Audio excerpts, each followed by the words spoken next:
everyone? It's Alex here, risking life and limb for the Acid Archives. My entry into Dom's thread here about the Acid Archives publication and showcasing some of the records therein. Beautiful day here in the mountains, still some snow as you can see, a lot of fog and kind of the sun breaking through the clouds. So yeah, Acid Archives, publication I've been aware of for a long time, probably as long as I've been watching VC videos, and guys like Zeke, the Vinyl Geek, and Derek, and those guys that are really into the psych rock. That is mostly the focus of the Acid Archives. However, there's definitely some kind of weird and interesting records that I have in my collection, at least a handful, and this is one of them. This is Artificial Horizons from 1974. Interesting for a couple of reasons. Number one, geographically, this is from the Atlanta suburbs, and secondly, it's primarily an electronic record, and both of those things combined are kind of very interesting. Atlanta, Georgia, not really a hotbed of early electronic music. Certainly, pretty early again, 1973, 74. The guy's name is Tom Behrens, and it's a one-man project, like many of these things in the Acid Archives are, sort of loner type things. But again, very interesting because it features primarily electronic music. He's got what he's calling a Synthi AKS. He's got a Moog Series 3,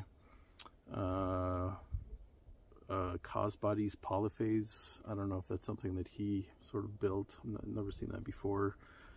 And the Echoplex, which is basically like a tape delay type machine. And he's using that along with acoustic instruments run through that Echoplex, like the dulcimer, some harp, some flute as well. And of course, the cover art is fantastic. This beautiful up art featured on this. Yeah, and actually, at least the copy that I found online of the Acid Archives, it has a very, very brief description. It's probably maybe the shortest description in the entire book. It's only like a sentence or two, and just kind of says, that it's Tom Behrens in electronic. However, this was reissued in the CD bootleg series, the Creole Pone series, which I'll talk about sometime later this year, and he does have a nice write-up on it. On his website, he says, privately pressed on his Sandy Springs, that's a suburb of Atlanta, based Horizons label 1974. This is the sole release of Georgian home studio electronics music maestro Tom Behrens. Hiding behind the glorious op art sleeve, the music contains an inspired blend of noisy, free synth filigree, kind of anthemic, rising chord shapes, more attuned to something like doom metal than the tried and true Berlin school methods, which are often the launching point. Goes on to say, the record's aesthetic framework gives away in spots to a spaced out, borderline new age psychedelic sensibility with some fine Echoplex harp, flute, and dulcimer stylings donning the proceedings. A fantastic example of a regional, undiscussed, one man against the world effort. So I assume that was written by Keith Fullerton Whitman in his write-up for that series. So yeah, very well said. Certainly Berlin School would come a little bit later. Certainly in Germany, you get Tangerine Dream and others, heavily getting into synthesizer music. But yeah, this very much sounds like its own thing, and it definitely doesn't have that European sound as mentioned in that blurb. Yeah, really fat sound, just very full, full of textures. Yeah, and then on the second side, you start to get some of the acoustic instruments again, run through that Echoplex for effect. You know, there's a piece there called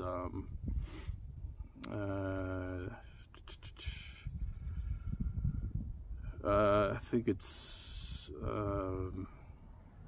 CNET 45, which is, yeah, basically almost like a, yeah, almost plays like a modern classical, you know, piece.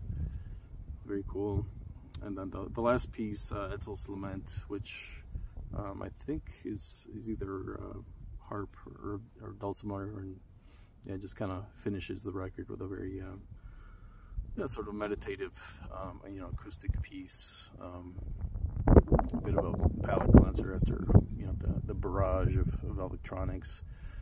And yeah, and yeah, the beginning is great too, with some, you know, slowed down sort of spoken word, and yeah, it really just takes you, you know, into its world, absorbs you into that world from the get-go. So yeah, definitely one to check out. Again, has not been reissued except on CD via the Creole Pone series, but I'll leave a link here to the YouTube audio. It's all there. So yeah, hope to do more of these. Perhaps I'll continue to come up to the mountains to do these entries. Hope it is well. Take care.